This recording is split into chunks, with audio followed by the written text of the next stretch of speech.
What's up, guys? Welcome back to Decent Garage. It's a beautiful day here in Utah. Let me show you the mountains.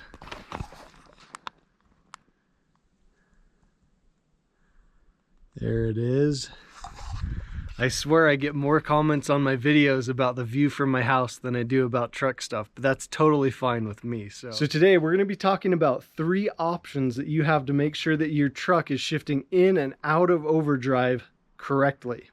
Now, I'm going to give you a little teaser. There is a 4th option that I'm going to mention at the very end of the video, so make sure to stay tuned for that.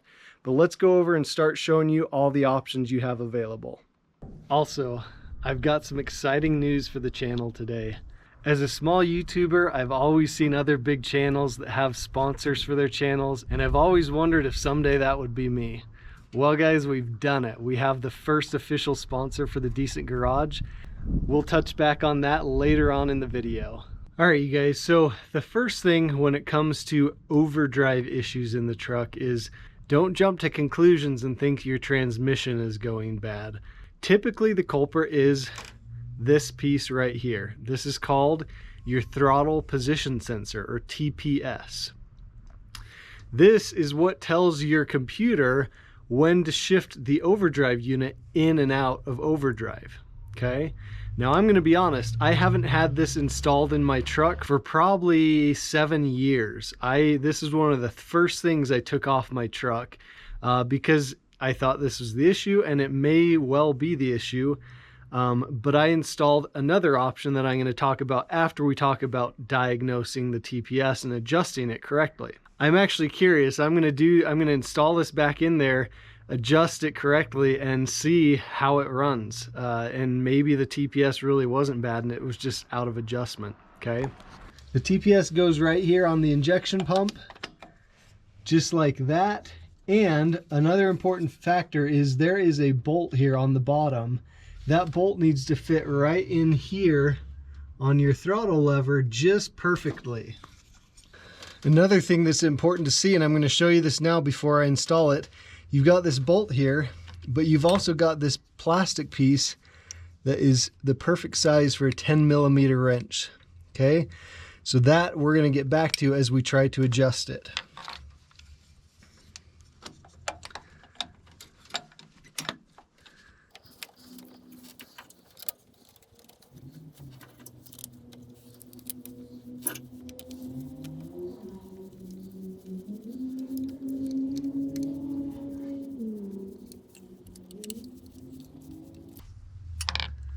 Okay, and then just get the plug and plug it in. Now let me show you how to adjust this, and I'm going to first off say I don't want to take credit for this process. This is something I learned from another guy on YouTube, First Gen Diesel.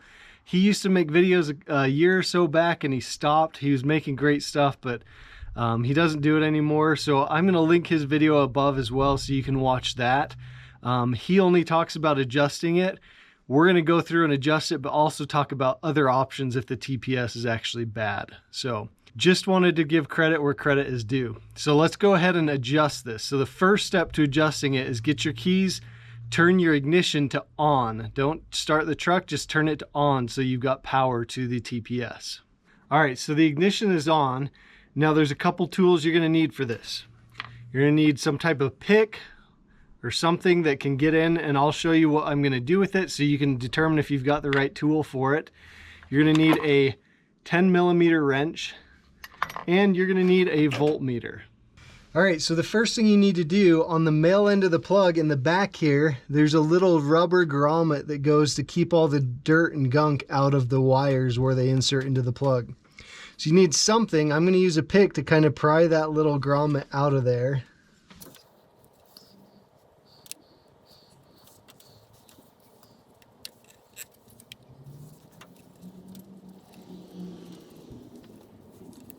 And once you get that out, just slide it up barely on the wires. All right, now that we have that grommet pulled out of the way, we need to, I've got this little T-pin. You could use a paper clip. We need to put that in the middle wire, okay? Just like that. Now what you're gonna do turn your voltmeter to volts. So your negative probe will go on the battery terminal, the negative terminal, and the positive will go right on that pin. And this should read as close to 1.0 as possible. So you can see we are out of adjustment. Now what we need to do is use this 10mm wrench and get on that little black plastic part on the bottom and adjust the throttle position sensor, okay?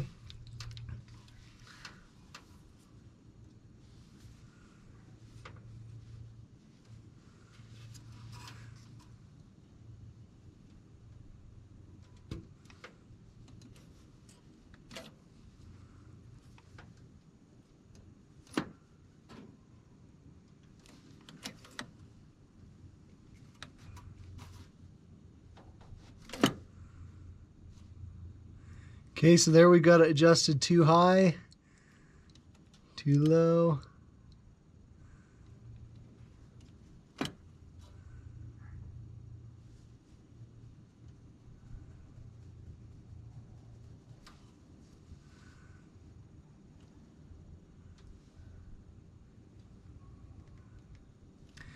Now, when I pull on the throttle and go to full throttle, it should be close to 3.8.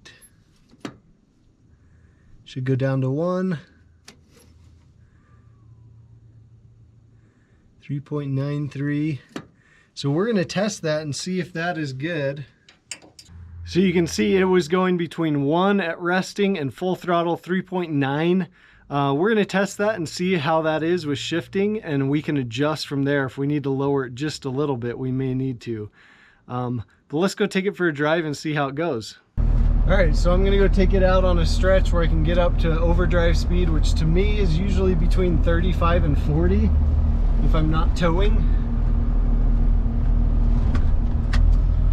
All right, so we're in first. There's second. There's third.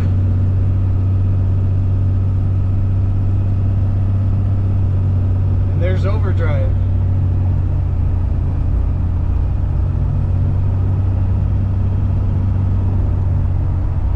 So that worked perfect. I'm going to slow down and see if it'll shift out overdrive at the correct time.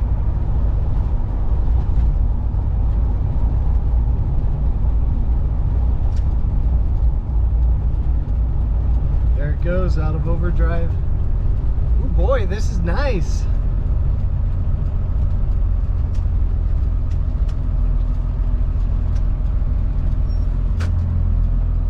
I didn't ever think I'd be throwing my throttle position sensor back in and going with that. I'm going to tell you guys here in a minute a couple other options if yours doesn't work, but let's try it again. So here's first, second, third,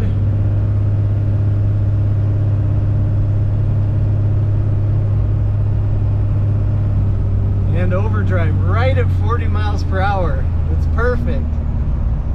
So when I started this video, I planned on just demonstrating that and not really using my throttle position sensor, but I think I'm going to leave it in there. Let's now go over the other options if your TPS is not a good option for you. But before we move on to that, let me tell you about the sponsor of today's video. Have you ever been behind the wheel of your first-gen Cummins? Feeling the rumble of that motor and just waiting for the spool of the turbo? The feelings are amazing, but as you well know, those feelings can wreak havoc on your uretogenital system. With that, I'm excited to finally announce the first official sponsor of the Decent Garage.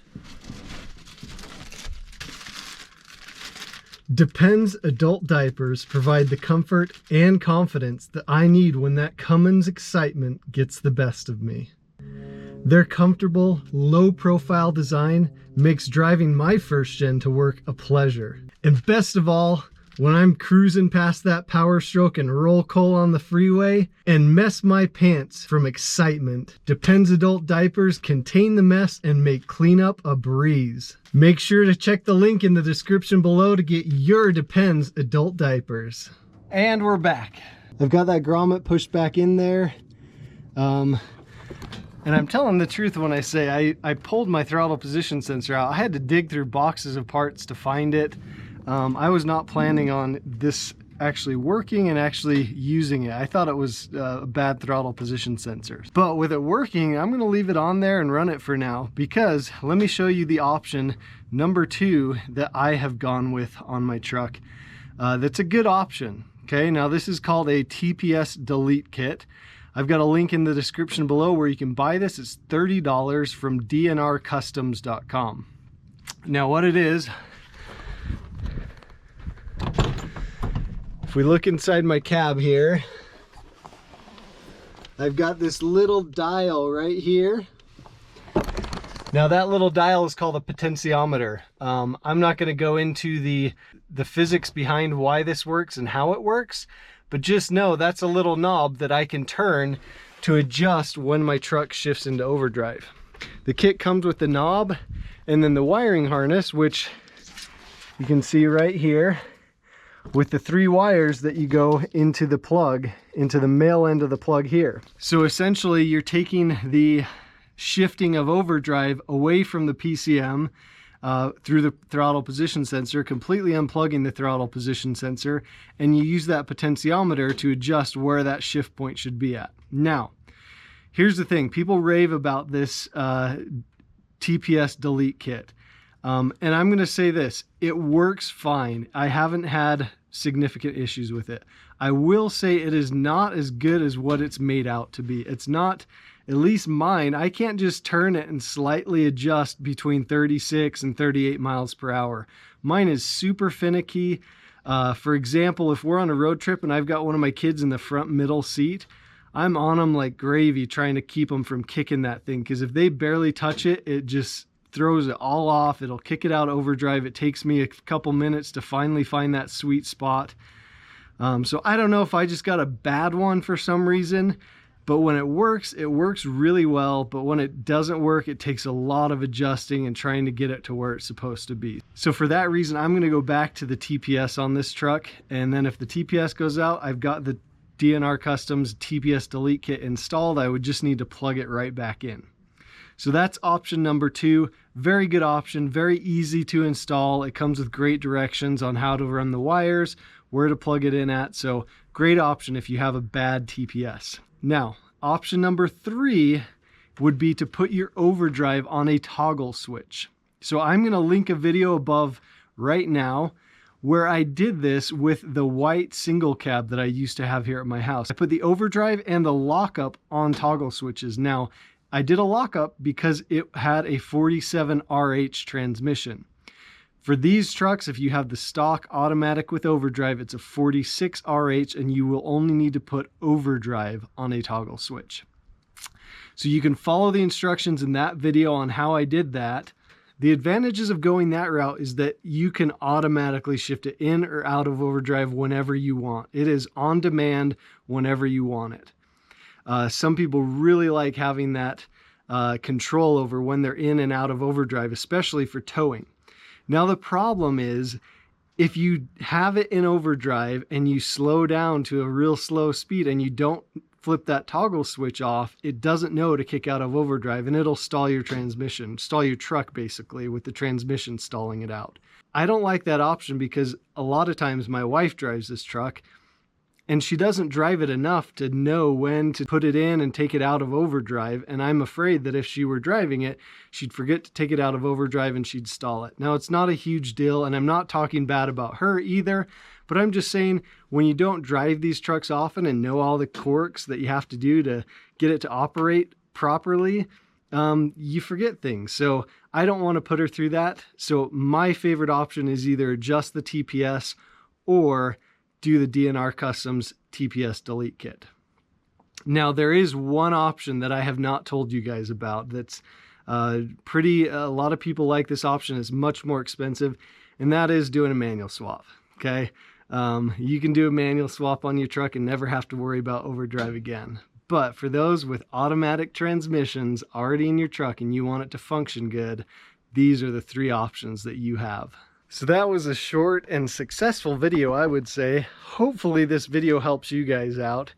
I see this question all the time come up on Facebook and other places. So if you see anyone asking this question, share this video with them. Let them know there are some options. This will clearly outline what options they have and how to do it. So let's end this video here. If you are new here, make sure you subscribe. Like this video if you liked it, and we'll see you guys in the next video.